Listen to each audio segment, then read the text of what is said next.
It was the perfect patriotic distraction for the Great Depression. America's most famous warship, the Constitution, pride of the War of 1812, left her home port of Boston for a national tour of nearly 3 years that took her down the Atlantic and Gulf coasts, through the Panama Canal, up to the Seattle area, and back again.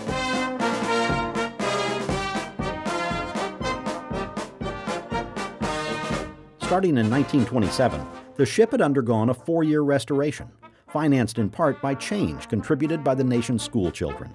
It was the 4th time she had been rebuilt, so she was in fine form when she took to the open seas, towed by a Navy minesweeper. All but 2 of the guns she carried on her tour were replicas that had been cast within the decade. In Texas, the Constitution made stops in Corpus Christi, Houston, Beaumont, Port Arthur, Orange, and twice in Galveston.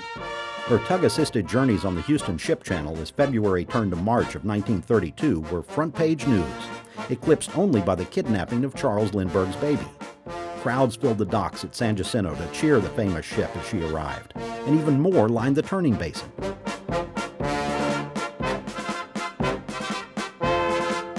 Old Ironside spent 4.5 days tied up at the port, receiving visitors for 7 hours a day.